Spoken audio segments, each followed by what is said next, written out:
Hello बच्चों, अब आप लोग का जो नेक्स्ट सब्जेक्ट है वो है वर्मी कंपोस्ट। इसका भी मेरे पास कमेंट आए थे तो मैं इसके भी इंपॉर्टेंट क्वेश्चन डाल रही हूँ आप लोग के लिए। 15 इंपॉर्टेंट क्वेश्चंस हैं, तो आप ये वाले पढ़ के जा सकते हो अगर आपका कल एग्जाम है और आपने कुछ नहीं पढ़ा है तो। आपके सिलेबस के अकॉर्डिंग और यूनिट वाइज ही मैंने इंपॉर्टेंट क्वेश्चन बनाए हैं ना। अगर आपको पास होना तो आप ये वाले क्वेश्चन पढ़ के जा सकते हो। मैं आपको बताती हूँ, ठीक है। ये BA BCom BSc first year के सारे बच्चे पढ़ के जा सकते हैं। बेसिक्स ऑफ वर्मी कंपोस्टिंग, ये आप लोगों का सिलेबस है, उसके अकॉर्डिंग बनाया है मैंने।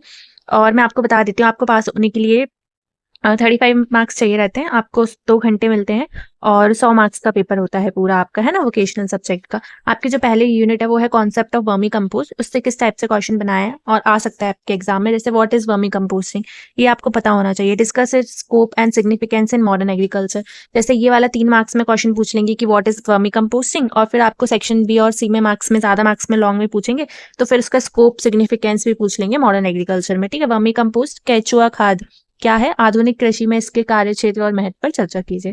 सेकंड जो क्वेश्चन है वो describe the history of vermicomposting, ठीक है। History of vermicomposting, highlight its ancient roots and modern methods. Vermicompost के इतिहास का वर्णन करें, इसकी प्राचीन जड़ों और आधुनिक तरीकों पर प्रकाश डालिए, ठीक है। थर्ड जो क्वेश्चन है, explain the biology of common earthworm species used for fast composting, how can they B identify, तेजी से खाद बनाने के लिए उपयोग की जाने वाली सामान्य केचुआ प्रजाति के जीव विज्ञान को समझाइए, उनकी पहचान कैसे की जाती है, राइट।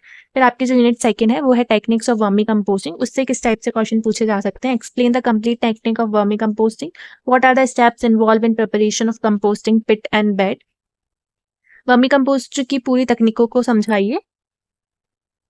कंपोस्टिंग पिट वेट तैयार करने के कौन से चरण शामिल है, ठीक है। फिर फिफ्थ क्वेश्चन है, बन सकता है इस यूनिट से, what is the process of inoculation of earthworms in a composting pit. Composting pit में केचुओं की टीकाकरण, इनको इनोक्यूलेशन, केचुआ डालने की प्रक्रिया क्या है, ठीक है।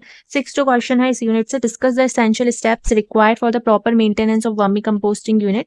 एक वर्मी कंपोस्टिंग इकाई की उचित रख रखाव के लिए आवश्यक महत्वपूर्ण कदमों पर चर्चा कीजिए। फिर नेक्स्ट जो क्वेश्चन है, आपकी जो नेक्स्ट यूनिट है वो है कलेक्शन मेथड। उससे जो 7th क्वेश्चन बन सकता है, describe the process of collection, packaging, storage and marketing of vermi compost.